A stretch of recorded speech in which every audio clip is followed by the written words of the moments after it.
Thank you everyone for being here and welcome. Tonight's webinar is, so sorry, I just lost my notes, is The Long Game, Lifestyle Medicine and MS with Dr. Lisa Doggett.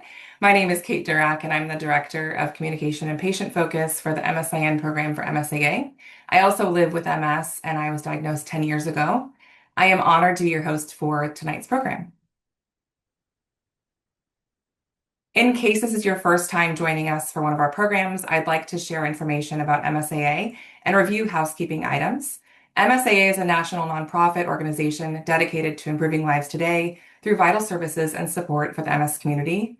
Our initiatives are designed to advance educational, wellness, and supportive resources. Our free programs and services include a national helpline, equipment and cooling distribution program, educational programs, award-winning publications, shared management tools, a peer-to-peer online forum, and more.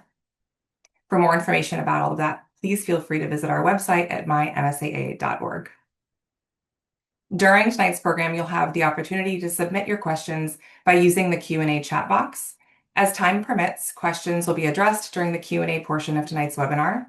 Also, please know that this program is being recorded and will be available as an on-demand video on our MSAA's video library within the next few weeks.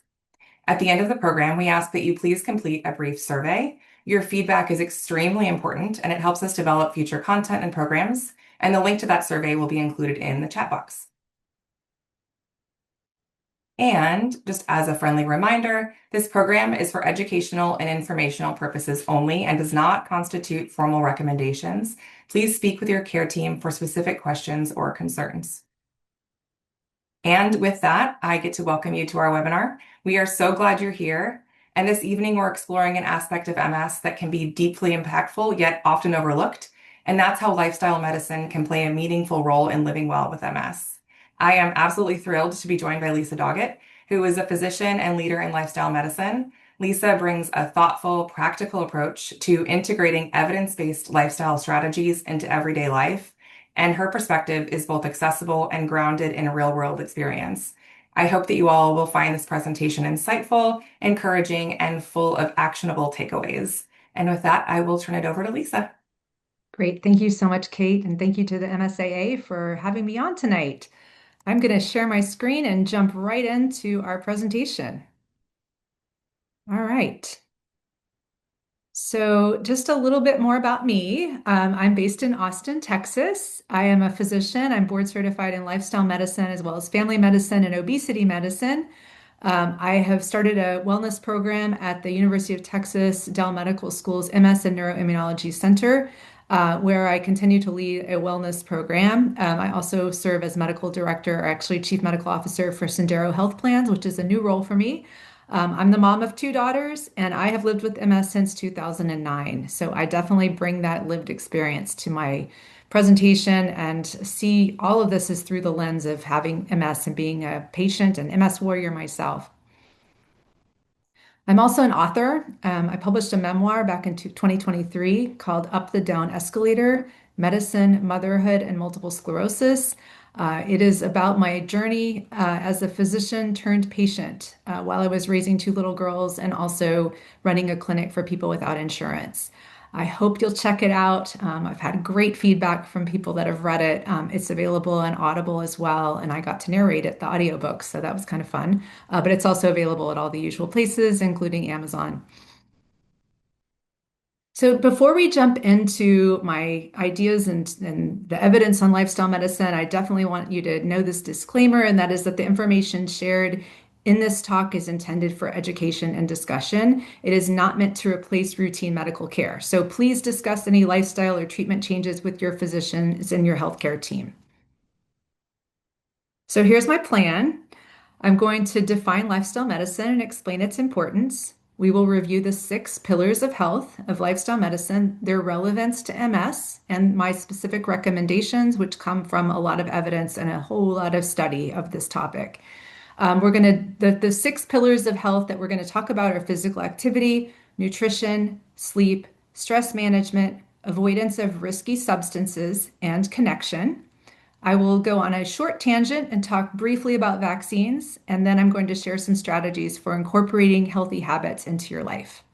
Thank you so much for taking time to do this for yourself, to help improve your health, for your interest in living your best life with MS. Okay, so what is lifestyle medicine? I didn't know what lifestyle medicine was until just a few years ago because it's actually a newer specialty. It's a specialty focused on prevention, treatment, and reversal of chronic disease through healthy lifestyle. The pillars, the ideas behind lifestyle medicine have been around for decades, if not centuries, but we really just learned how critical lifestyle medicine is over the last many years, last few years. The specialty was created in the mid 20 teens. Lifestyle medicine can address up to 80% of chronic conditions, including heart disease, type 2 diabetes, obesity, and more. It can lower the risk of cancer and dementia. It can reduce common MS symptoms. This is a big reason why I dove into lifestyle medicine. It can reduce pain, reduce sleep disturbance, and reduce fatigue, reduce depression. It has a profound impact on quality of life in those of us with MS. And it complements, it does not replace traditional medicine. And I want to be very clear about that. I do not ever want people to think I'm going to treat my MS solely with lifestyle. It is very, very important to work with an MS specialist about treatment, medication options for you in addition to lifestyle medicine. So I mentioned the six pillars, and here they are in pictures. The physical activity we're going to talk about first, then we'll talk about nutrition, sleep, stress resilience, stress management, avoidance of unhealthy substances, and connection. And this bottom picture is a group of MS warriors. I am among them, all joining together to ride a bike ride and also just help further the good cause of doing more research and support for people with MS. So why does this matter? On a population level, we really are not doing as well as we'd like to be. US life expectancy actually improved for decades. We were doing really well until about 2014, and it peaked and started going down. Life expectancy started to decrease just over 10 years ago. It started sliding before the pandemic. People think, oh, it was because of the pandemic. Actually, it has improved some since the pandemic when it really took a dive. But really, over the last couple of years, we have not seen the kind of rebound that we would have expected. We've not gotten back to the levels where we were earlier on, pre-pandemic. Chronic disease is the primary reason that the US lags behind many other nations in life expectancy. Heart disease, cancer remain leading causes of death in people who are younger, 35 to 64. This is a big reason why our life expectancy is lower than many other countries. Over 40% of Americans are obese, up from about 30% just 25 years ago. About 50% of Americans have diabetes or prediabetes. So this is the situation that we're facing, and yet we have a really important tool that we are not fully taking advantage of in lifestyle medicine. For people with MS, comorbidities are more common. Comorbidities are other chronic conditions that you can have in addition to MS. Comorbidities lead to increased rates of hospitalization and early death in those of us with MS. And here are some of the conditions that we see more commonly in MS. They include depression, anxiety, high blood pressure, heart disease, lung disease, diabetes, certain other autoimmune diseases, fatigue, super common, over 80% of people, and then chronic pain is over 50% of people with MS. Many of these comorbidities are preventable and treatable with a healthy lifestyle. So let's jump into those six pillars. First one, physical activity. It was just a few months ago that I was listening to a talk at the UT Medical School, and an MS neurology researcher said physical activity is the fountain of youth for people with MS. It is absolutely critical. It is the one thing that keeps coming up over and over again when I read about how to prevent MS progression, how to reduce MS symptoms. This is something you can do. It's actionable and it is possible in just about anyone, no matter what your limitations are. You may have to make some adjustments, though, and we'll talk about that. Physical activity is important for everyone. It preserves brain health for everyone. It lowers the risk of cancer, diabetes, and heart disease. You've heard me say that about lifestyle in general, but physical activity specifically really, really critical for lowering those risk factors. It improves sleep, mood, and fitness. It is safe and highly recommended for people with MS. Why does it matter specifically for MS? Well, it certainly helps manage MS symptoms, fatigue, sleep disturbance, pain. Those are really common ones that we know are improved with physical activity. It improves our overall well-being. It has been proven to enhance mobility, strength, balance, and cognitive function. It may help reduce MS progression. We're still researching exactly how exercise and physical activity impacts progression, but we know that it really can help with day-to-day living with MS and reducing long-term disability. It lowers the risk of other chronic diseases that are more common in MS that we just talked about. So how much should you exercise? How much is really needed? Um, Ideally, adults should engage in 150 minutes or more per week of moderate intensity aerobic activity or 75 minutes a week of vigorous exercise. Moderate intensity means you can talk, you can actually carry on a conversation with someone, but you can't sing should you want to sing while you're doing your exercise. Vigorous activity is you can't even talk. You're really short of breath and working hard. In addition to aerobic exercise, it's important to do two sessions per week of strength training, resistance training. This can look like resistance bands, doing weights, doing core body exercises, but that is really, really critical, especially as we age, to reduce muscle loss. Balance training is also helpful in MS, but any activity is better than none. And I've had patients where we had a goal that I had a patient who was really mobility impaired, and her goal was to do 2 minutes on a stationary bike every day and build from there. And you can start there. You look for ways that are tolerable, that are things you actually can do, and just start small, but build from there. So some specific suggestions for those with MS. First of all, you do want to try to meet those national guidelines if you can, but it is not possible for everyone.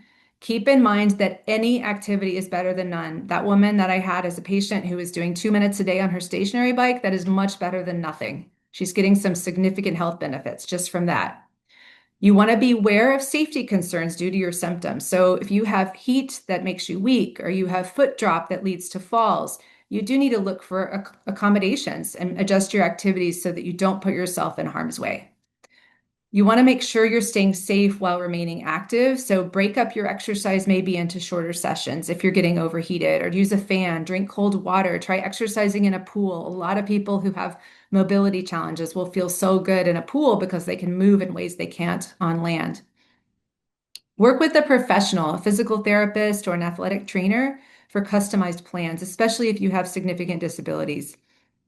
If you plan to start or significantly increase your exercise, you're really not doing anything right now, or you're wanting to really amp up what you're doing, do get medical clearance from your doctor, especially if you have other health problems. So don't take any big risks. You want to talk to your doctor before you make any big changes. I hear this one a lot. Some of you may be thinking this. I don't have time. I wanted to tell you that exercise will give you more time in the long run than it takes. You gain about 2 to 5.5 hours of life for every hour of moderate activity, or 5 to 11 hours of life for every hour of vigorous activity that you do. Active adults age 80 are expected to live about 1.2 to 1.6 years longer than non-active adults. So starting to exercise at any age can be beneficial. And I would like you to please add some ideas that you have to the chat about how you make time for physical activity. I will share that I personally make it my priority first thing in the morning before anything else gets in the way. I get up and I do some form of physical activity. I usually plan it the night before. And that is the way I start my day. And then I'm done. I feel great the rest of the day. I've got good energy and I don't have that hanging over me. But I'm eager to see and hear some of your ideas too. Lisa, one idea was to take the dog on a walk. That's a good one. Love it. I like to do that too. Any others? I'm not seeing any in the chat, but I'm happy to share mine. I definitely lift weights. I also walk the dog at least twice a day. So That's that's great. definitely How do fun. you fit it in? How do you make time? Ooh, that's good. I like to go to the gym directly after dropping my kids off at school because it's right on my way home, and then there's kind of no excuse to have to get back in my car and do it all again. Okay, that's great. And so I'm going to talk about this a little bit later, but that's habit stacking is what that is. So you have to take your kids to school. That's a regular habit that you're in that you have to do. And to tie your exercise in with that is habit stacking, and that's a great thing to do is to tie it with something else. Oh, I just got a bunch more. Do you want to hear some more? Yeah, yeah, let's hear Okay. some more. So I set alarms every hour to get up and walk around my house. Great. Stationary bike in the morning before work. I have time set aside every afternoon, 6 days a week. I do little exercises throughout the day. I walk on the treadmill after dinner or when I watch TV or I'm on Zoom calls. Um, It's great. I jump rope during commercials while I watch TV, seat Tai Chi in the morning after breakfast, or schedule 15 minutes to start my day with yoga or Pilates routine. What great suggestions. Thank you so much for sharing. Keep them coming. That's awesome. And I will tell you, like, I do have a lot of people who get very frustrated as they, if they have progressive MS or if they're losing ability, some of their abilities. Be adaptable, try some new things. Another good one, in addition to a stationary bike or a recumbent bike, is a rowing machine. I have a lot of patients that really benefit from a rowing machine because they're seated, it's pretty stable, and it's using both arms and legs. So that's just another idea. And I think water exercises are also really good, as I mentioned. Okay, we're going to move on. Another really hot topic, which is diet and MS. So the pop quiz here is, what is the best diet for people with MS? Is it the Walls Protocol, a carnivore diet, a gluten-free diet, keto diet, or we don't know? Kate, what are we seeing so far, if anything? A whole lot of E. We don't know. Okay, I'm there with you. We don't know. We don't know for sure. I mean, I'm going to share my thoughts. We have a lot of research that's going on into diet. Fortunately, we're going to know more in the coming years. It's really hard to study diet because everyone kind of, I mean, the impact of diet takes years, decades, a lifetime to really kind of manifest. And so it's hard to know for sure. And that's part of the reason that we don't have really clear answers. But I am going to share some thoughts with you, and I'll share what the guidelines say. So here are just some of the many diet books that are out there on MS and what we should be eating, and it is really confusing. However, the American College of Lifestyle Medicine recommends that we follow a whole food plant-based diet, and this is not specific to MS. This is for everyone. A whole food plant-based diet to prevent and potentially reverse many chronic conditions. This is pretty different than the traditional American diet. It can be difficult to hear that for a lot of people because it's often very different from what they're doing. Whole foods means food that's unprocessed, that's in its original form, as close to that as possible. Plant-based is not animal products. That is eliminating meat, eliminating dairy if you want to go full whole food plant-based. That's pretty radical for a lot of people. That is associated with lower all-cause mortality and major chronic diseases. That is why the American College of Lifestyle Medicine recommends this kind of diet. That does not mean you need to do this. I encourage you to think about what you can add to your diet as opposed to what you're subtracting. And what you can add to your diet is focusing on vegetables, fruits, whole grains, nuts, seeds, and legumes. And pretty much every healthy diet out there recommends these key food items. They are so well studied, so nutritious. And if you add these things to your diet, you're going to, by default, be subtracting some of the things that are less healthy. So I have a lot of patients who are like, no way am I going to go vegetarian. And I get it. I understand that. So you don't need to think about that so much. Think about what you can add to your diet, and maybe that will automatically move you more in the direction of a whole food plant-based diet. A couple other things just to be a little more extra motivating to move in that direction. One is that cholesterol is only found in animal products. You do not get cholesterol if you eat things that are not from animals. Fiber, which we are very much deficient in as an American population, fiber is only found in plants. We do not have fiber if we eat animal products. So those are really, really important things to keep in mind. A whole food plant-based diet is also healthy for our planet. I know this is a concern for many of us. It is really clear that a whole food plant-based diet leads to lower greenhouse gas emissions, lower deforestation, less water, land, and air pollution. So for those of you that are environmentally minded, that's a good thing to keep in mind.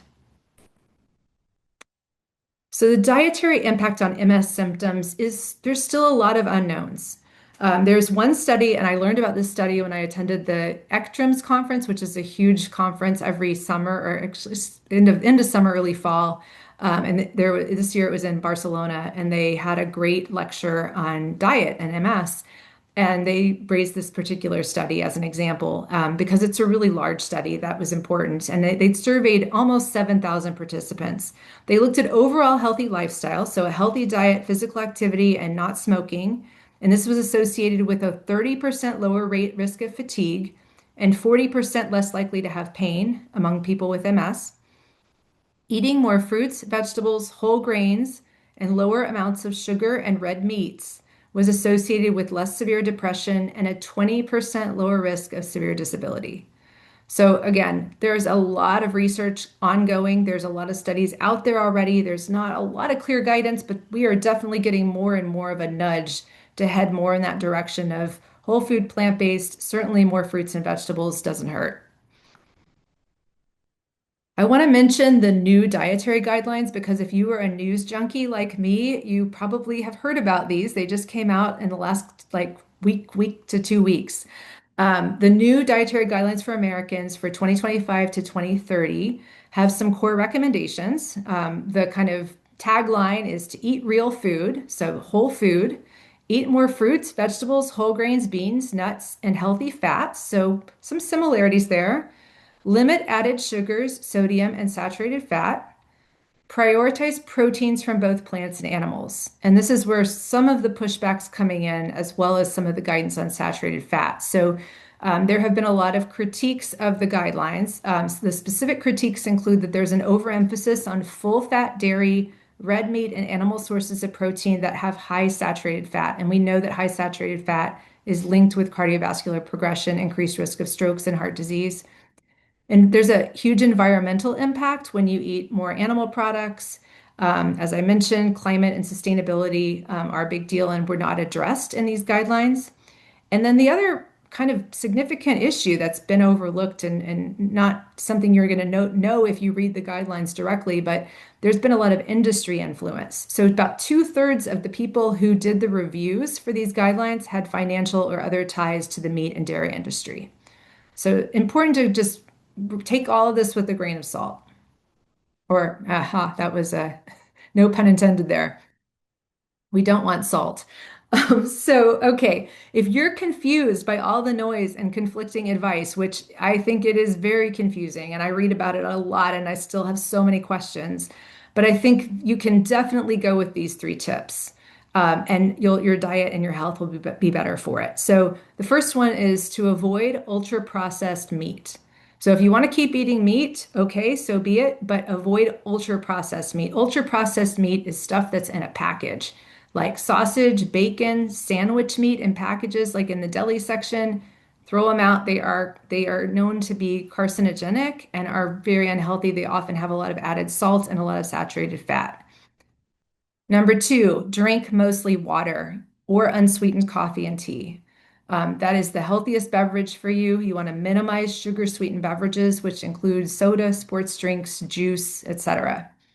And then the third tip I have is to eat at least one fruit or vegetable with every meal. More is better. I recommend 5 or more servings a day. Some authorities recommend more like 8 to 10 servings a day. A serving, by the way, is half a cup or a cup of salad. But you want to really prioritize those fruits and vegetables.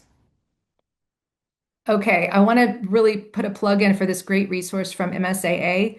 I've used this for the last couple of years, recommended it to a lot of patients. If you want to dive into more of the research and really understand the different diets out there, what do they mean? This is a really nice article, and I have a link to it at the end as well. But it's just a good review of different diets and the ongoing research as it pertains to MS. Okay, we're moving on to one of the other pillars here. We're going to talk about quality restorative sleep, which is really, really critical. Poor sleep is associated with an increased risk of falls, mood disorders, fatigue, insulin resistance, inattention, and more. The recommendations are to aim for 7 to 9 hours of sleep each night. If you're over 65, you can probably get away with 7 to 8 hours a night. You don't need quite as much sleep as you age. You want to make sure you address underlying conditions. Sleep apnea is very, very common among people with MS. A lot of people with sleep apnea snore. If you snore and you haven't been tested for sleep apnea with a sleep study, it's worth talking with your doctor. But even people who don't snore sometimes have sleep apnea. And if you have a lot of fatigue, it's something to consider.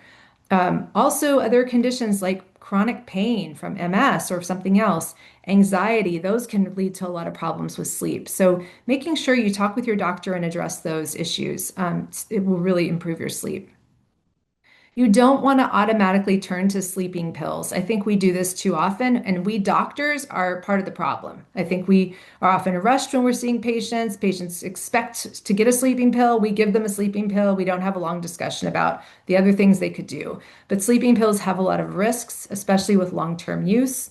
So if you're taking a sleeping aid, you might want to think about some other strategies that you could use to reduce your dependence on that sleeping aid. And there are a lot of other strategies.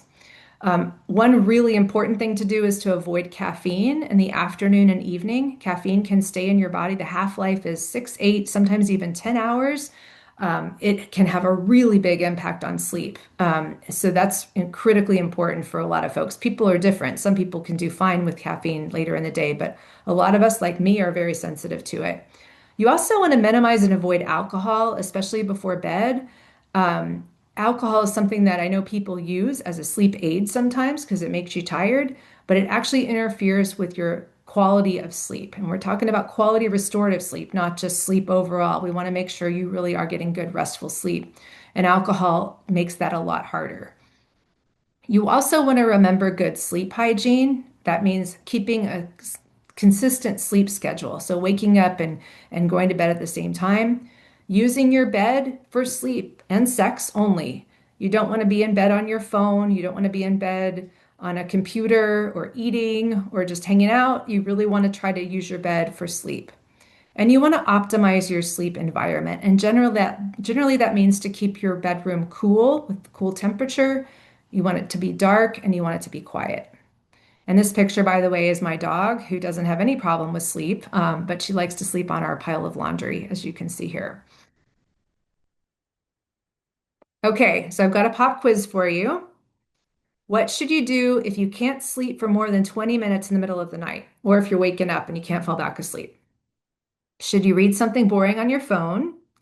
Should you get up and start your day? Should you take melatonin? Should you eat a snack? Should you get out of bed, go to another room, and do a quiet activity until you feel tired? What do you think? All right, Kate, what are you seeing? Or Shelby? 99% ease. All right, Well, good. So y'all are already ahead of the game there. So yes, the right answer here is E. And I'll go through these just briefly because I think it's important to note some of the nuances here. It's okay to get up and go to another room and read. You don't want to generally read on your phone. Often the phone is problematic for lots of reasons. I generally will read on a Kindle. I think that's a little bit better. Trying to get up and go to a different room is important because it avoids you associating your bed with doing an activity that's not sleeping. Again, you want to associate your bed and your bedroom with sleep, not with doing something else. That's why it's important to go to a different room.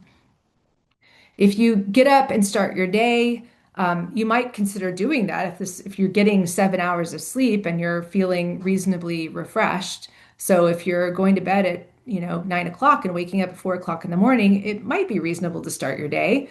But in general, you don't want to. You want to try to go back to sleep if you can. Taking melatonin is not going to be helpful. Melatonin takes an hour or two to kick in, and it's not great to use as a sleep aid over the long term. Melatonin is more useful if you have changes in your sleep, if you're like traveling and you have changes, you need to change your circadian rhythm with light and with traveling. Melatonin can be useful. You can eating a snack, not a great strategy for waking up in the middle of the night either. So definitely the best answer here is to get out of bed, go to another room, and do a quiet activity until you feel tired. If you're in bed and you're not sure if it's been 20 minutes, you don't look at your clock. In fact, it's a good idea not to look at your clock throughout the night. Just estimate. If it's been about 20 minutes, you can get up and try this. It is hard to do, but it is really a good, important thing to try. Moving on to stress. Okay.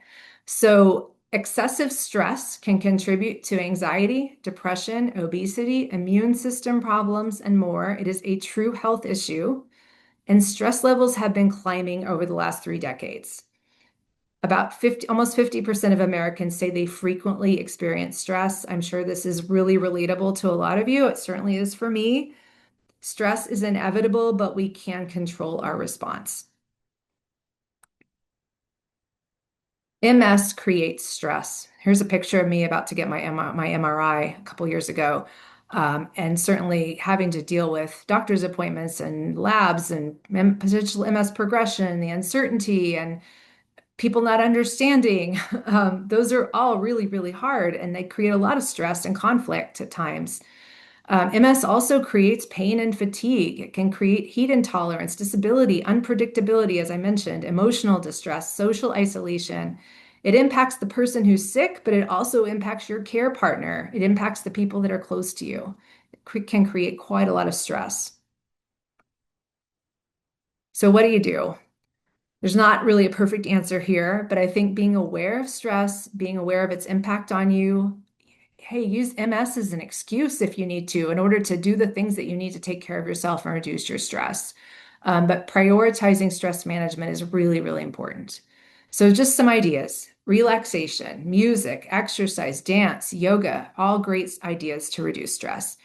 Make sure you're taking time for fun, for hobbies.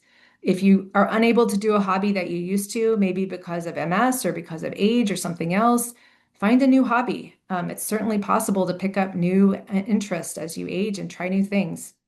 Limit your social media, limit the news. These can be really stressful as well. And then also practicing gratitude. We hear that a lot, but it is really important. Practice gratitude with a friend or your partner, or just have a journal where you write down things you're grateful for. Journaling is a really, really great way for me to relieve stress. It's actually been shown to be helpful for a lot of people. The picture here is my very, very first journal that I started at age 11, but I continue to keep a journal every night and find it to be very helpful in processing my day and being able to even track how I'm doing with MS. Meditation, really, really a great tool. I was skeptical. I finally tried it about 10 years ago, and it really, really has helped me with my MS symptom management and with sleep and stress.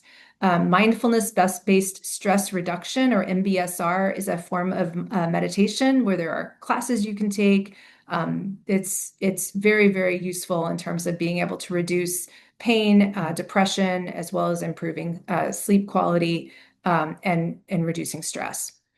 Counseling, especially when you're facing chronic stress, can be very helpful. And I forgot to mention this, but cognitive behavioral therapy, which can be helpful for things like stress as well as anxiety and depression, is also very helpful for sleep.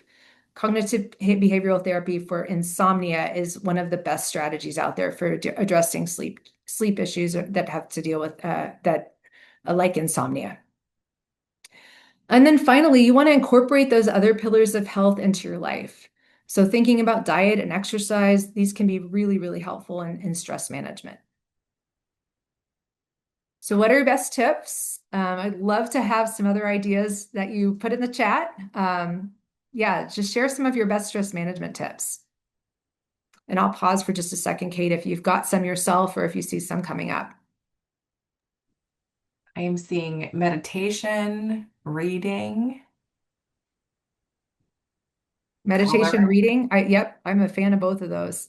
Coloring, I hear that one. I'm an artist Oh, myself, that's a so good one. And yes. that's a great one to do in the middle of the night if you wake up and need a quiet, restful activity.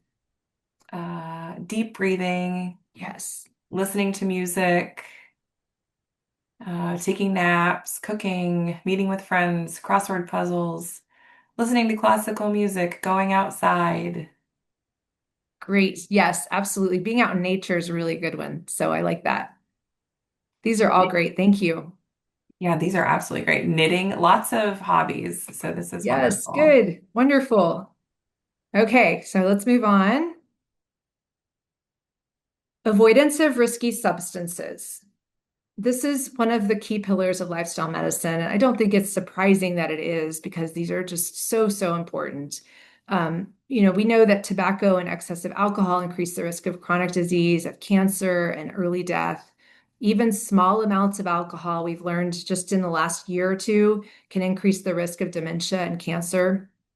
Tobacco has been linked to MS progression. So, of all the things we're talking about tonight, tobacco is one of the most important ones to tackle if you're a smoker, because we know that it does increase the risk of disability and progression. Quitting can slow the rate of disability to match never smokers. So, you really, really want to try to stop if you're using tobacco. I want to mention marijuana because I hear about people using marijuana quite a lot with MS, and there are some indications for its use in MS, but it can lead to addiction, impaired attention, and memory, which is another symptom that's common in MS. It can lead to increased risk of heart attack, stroke, and lung problems. I think we've gotten to a point where marijuana is kind of considered safe by people, but actually it's got a lot of risks, and I certainly don't consider it to be low risk. I think it's got a lot of safety concerns. So here's some recommendations.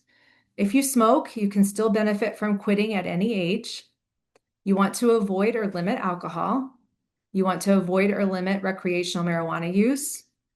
If you're using marijuana, make sure that you're doing it with your doctor's blessing and that you're working with him or her to make sure that it's safe and that your use is not escalating.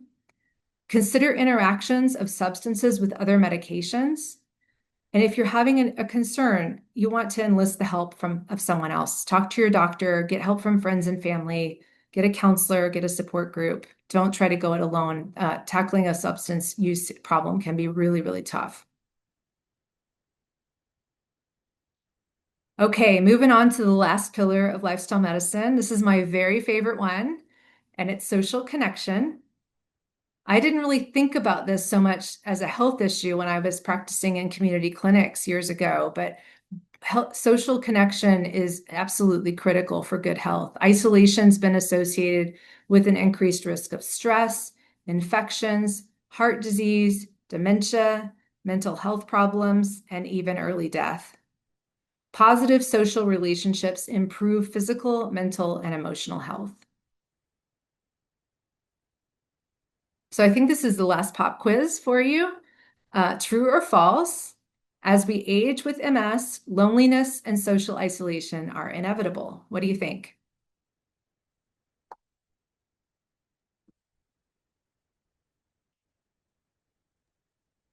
Kate, what do we think? I'm letting some more answers come in, but mostly, oh, I don't know. Looks like mostly false, but we've got some truths peppered in Yeah, there. yeah. Okay. So my answer is false.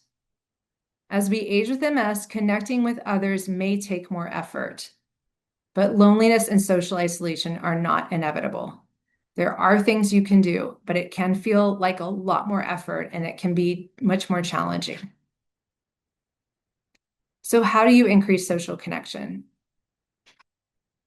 You can reach out to old friends, engage in activities that bring joy and connect you to others, even if you've got limitations. Schedule time each day to connect with those you care about in person or via phone, email, text, or video chat. You can make new friends. You can do that by volunteering somewhere. You can volunteer even if you're homebound. You can volunteer from home. Take a class, meet your neighbors, join or start a book club, and this can be virtual as well. Get involved in your church or a place of worship. Reciprocity, super important. If you are part of someone else's support circle, they are more likely to be part of your support circle. So reach out to other people who are struggling, and they'll be there for you as well. Okay, I've got my little bonus here. This is not part of the 6 pillars of lifestyle medicine, but it is so, so important that I really wanted to mention it. And that is, I really encourage all of you to catch up on vaccines. I very rarely see a patient who is all caught up on their vaccines. We think of vaccines as being for kids, but adults need vaccines very much as well. Vaccines are safe and are recommended for people with MS. You generally follow the same vaccine guidelines as those without MS, but there are a few extra considerations that I want to just mention.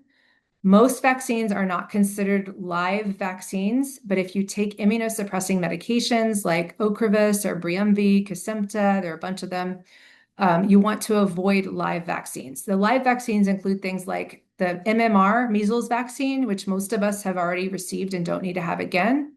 They also include the nasal flu vaccine, but the regular flu vaccine is okay and is highly recommended for those of us with MS. In fact, getting flu can increase your risk of an MS flare. So it's really important to protect yourself. Timing may be different on certain medications. Again, some of the infusion therapies like Ocrevus and Briumvi, you have to time your medications to be close to those infusions, but not too close. And it's important to work with your neurologist on that timing. Certain vaccines, especially to prevent shingles, the vaccine is called Shingrix, as well as pneumococcal infections, those are recommended at earlier ages in people who are on immunosuppressing medications. So typically these vaccines are started, the two that I mentioned are started at age 50.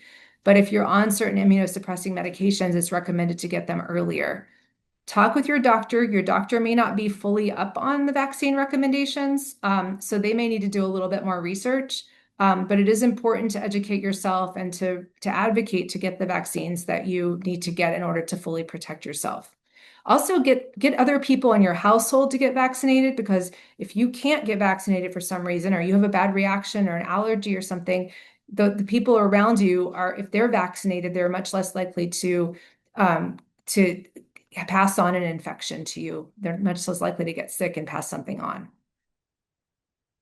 Okay, so my challenge to all of you is, in thinking about the 6 pillars of a healthy lifestyle, set a goal to do at least one small thing every day to improve your health. You want to make that goal specific and realistic, and you want to tell someone who can help hold you accountable. So it's not enough just to listen to this talk. You've got to actually make some changes. So the next step here is to set goals. So it can be one goal, it can be multiple goals, but at least one. Try to think of it. So your goal ideally should be a SMART goal. And SMART is an acronym that stands for specific, measurable, achievable, relevant, and time-bound. So I have some examples here. One example is beginning next week. That's a specific time period there. I will substitute salmon for red meat 2 nights every week. Starting tomorrow, I will take a 15-minute walk with my neighbor after waking up in the morning on Monday, Wednesday, and Friday. Starting tonight, I will stop using my phone an hour before bed, and I'll leave it in the kitchen overnight. Tomorrow, I'll call my friend Sally to arrange a weekly meetup at a coffee shop. It's not shop we both like. To help meet your goals, write them down, review them regularly, find an accountability buddy, enlist your doctor's help, make it fun, try new recipes, classes, podcasts, music while exercising, new ways to connect. Start small and build from there. Try habit stacking, which we talked about a little bit earlier with Kate's example of exercising after she drops off her kids. So habit stacking is combining a new habit, tying it in with something else. And I've had patients who do squats while they've got food in the microwave, or while they're watching a show, they might do some exercises or physical therapy exercises. Consistency is key. So if you're starting out and you're like, you find out that the goal you've set for yourself is really unrealistic, back off, do something small, but do something every day, or at least keep to the schedule that you've set for yourself. And be flexible. Adjust those goals if needed. And this is a picture of me and my mom and my daughter at an exercise class over the winter break. Okay, I've got a bunch of resources for you. I want to just put another plug in for my book, which is not about lifestyle medicine, although there is some in there about that, but it's much more about my own journey with MS. And I think a lot of you will find it relatable. I also really want to put a shout out for the book Atomic Habits by James Clear. It's a really great best-selling book. There's like 25 million copies sold about ways to incorporate healthy habits into your life. Another book I read recently that was really helpful is Joy Span by Dr. Carrie Burnite. She writes a lot about how to incorporate lifestyle habits into your life as you age. A lot of really good specific suggestions. A book that will really help with diet and giving you the latest research. A lot of really detailed information is by Dr. Michael Greger and Jean Stone. It's called How Not to Die. And then the book Why We Sleep is a really good one if you are struggling with sleep and want to learn more by Matthew Walker. I have a link to some really good information about vaccines that shows all of the vaccines that are recommended for adults. And then I also have some of my favorite links here for some MSAA resources. There's their online community forum, their incredible MS Manager mobile app, which is really good for tracking symptoms and lots of other tools. The MSAA's diet article that I mentioned earlier, really check it out. It's really good. And then there's a health coach if you're wanting to do more and really get into this and need some support from someone. Dr. Amy Beheimer is a pharmacist who lives with MS. She's fantastic and she does coaching in group settings as well as individual and is virtual. And then finally, I love these exercise videos from Can Do MS, which is another great advocacy organization.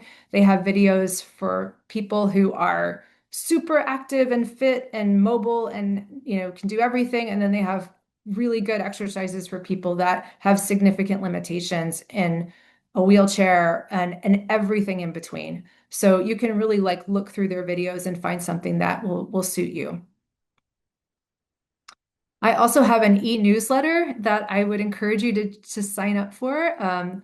There's the link. This is what it looks like. You can get the 7 tips for living with and without MS. And I'd love to have all of you join that too. So I'll leave that screen up for just a second. And Kate, maybe this can be sent out later. I don't know if that's possible. Yeah, absolutely. And we actually do have a couple questions that came in, Lisa, as you were Oh, talking. wonderful. Okay. So that gets us to our last slide. Yeah, and before I close out, I do want to open us up for questions. We have about 11 minutes until the hour. So if anyone has additional questions for Lisa, I have a few to ask her so far, but if you want to throw those in the chat, we can have a little time for Q&A. Great. I'll go ahead and stop sharing my screen at this point. Sure. Okay, so the first question that I have was someone said that it's hard to push through the pain slash numb legs to exercise. So do you have any thoughts about that? Yes, I think several thoughts about that. One is, I'm so sorry. I hear that a lot. It is really, really hard. Those MS symptoms are just incredibly frustrating. So I feel your pain. I would really encourage you to work with your doctor and or a physical therapist and or an occupational therapist to come up with some strategies to help reduce the pain and find some other ways that you can be active. It may be that you are going to want to try to get in the water. It may be that you're going to need to do exercise in smaller chunks so that you're doing 5 minutes, 3, 4 times a day, or 2 minutes, 5 times a day. Split it up. And then I really, really would encourage you to try different things. So if one exercise is making things worse, try something new, but don't give up. Keep looking. There are so many different types of exercise out there. And you might look at those Can Do MS videos too for some ideas. Great, thank you. Another one is for sleep. What are your recommendations for shift workers with MS for sleep? That's a great question too. And that's in a time when melatonin might be useful because it can help you kind of just reset your circadian rhythm a little bit. So consider melatonin, but also like if you can get your shifts stacked up so that they're more consistent. My husband works in a hospital and has shift work as well. And it's really, really tough. But you do want to try to, sometimes he'll have all of his nights back to back so that he kind of shifts his whole sleep schedule for a week. That can be useful if you can get your shifts aligned for a little bit. But you do need to try to come up with strategies to create that welcoming sleep environment so that, you know, when you get home, try to get blackout shades if it's light outside. Make sure you have a noisemaker if there's a lot of noise around you. Put on like a white noise machine so that you can at least have a good sleep environment. And then you might need to talk with your doctor about other strategies. That also might be an opportunity to get some cognitive behavioral therapy for insomnia if you're really struggling, and also just to strategize with someone what the best methods are to address a situation like that. It can be really hard. Okay. And then someone said that they used to do CrossFit and Orange Theory and they really miss the community and the fun of the exercise classes, but they're no longer physically able to do them. So what types of alternatives do you recommend? Well, I think it takes some trial and error, but there are a lot of great opportunities out there if you look for them. I'm a big fan of the YMCA. The YMCA, we've got a bunch of options here in Austin, and they have all kinds of programming for people of all ages and fitness levels. We actually had a program specifically for MS for a while at the local YMCA. They offer programming on a sliding scale so that if finances are a concern, you can usually still get a membership if you explain your situation. And a YMCA membership is transferable. So you can go all over the country if you've got a membership, which is kind of fun. So that's a way to kind of explore different types of exercise for low cost, and also connect with others because a lot of the programming is in groups. And then I think, you can get involved in MS support groups. There are some virtual options. There are often in-person groups as well. And that's a great way to meet people who may struggle with some of the same challenges that you have, and you can do things together. And it may be that you're doing things virtually. I sometimes take a walk with a friend on the phone, and we're walking at the same time and helping each other get through our exercise. So there are ways to connect even if you're not physically able to be with someone doing that exercise. But look for options, explore what's in your community, and don't give up. Okay, and then one more for you, Lisa, before we go. What about supplements, vitamin D, brain supplements? Yeah, so supplements get a lot of attention in MS. They do have a role. Vitamin D is one that's generally recommended for most of us with MS. Talk with your doctor about the dose that they recommend, but that is something that's generally pretty important. I'm not a big fan of a lot of other supplements. There are supplements that can be helpful depending on what your symptoms are, but I don't just universally recommend supplements for everybody. It depends on what you're trying to treat. I don't just take a brain supplement. A lot of the supplements out there, you really want to be careful about what the people who are recommending them have to gain in selling them. So if you have someone that's recommending the supplement and they will make very convincing arguments, they often have impressive credentials, but they also earn a lot of money from selling that supplement. And it's not really, they don't have the research to back it up. So be cautious of that because a lot of people end up spending a lot of money and there's just not enough evidence to support those supplements. I personally take vitamin D, I take calcium, and I take vitamin B12, which I take because I have a mostly plant-based diet, but I do not take any other supplements. And then what about a fiber supplement, Lisa? Because you did mention that if you're not completely plant-based, that might be an issue. Yeah, so fiber supplements are reasonable if you're not getting enough through your diet. I would encourage most people, if you possibly can, add those fruits and vegetables to your diet. That's where you're going to get a lot of fiber, legumes, nuts, seeds. Those are good sources of fiber too. So try to add more to your diet, but if you truly aren't getting enough fiber, taking a fiber supplement is reasonable. Wonderful. Thank you. I'm just Yeah. looking to see if there's anything else that came through. How about red light therapy? That one was really interesting. Any thoughts about red light therapy? I don't know a lot about it. I did have a patient that recommended it recently during one of our wellness sessions, but I haven't had enough time to dive into it to know. I do think that some people have found it to be helpful, but I can't comment. Okay, wonderful. Well, thank you so much, Lisa. It has been absolutely wonderful to have you here. Always a pleasure to chat with you. I just want to close by saying that living with MS is incredibly complicated. And I think that what we've learned tonight is that lifestyle medicine offers a practical toolkit that can support our health, resilience, and quality of life, even when our path looks different than we expected. This concludes our webinar, and on behalf of MSAA, we want to thank you for your time and participation. And just a reminder that this program was recorded and will be archived on our MSAA website in the coming weeks. Please take a few minutes to complete the brief survey, and we would absolutely love your feedback on that. And that is all for us tonight. Have a wonderful evening. Goodbye.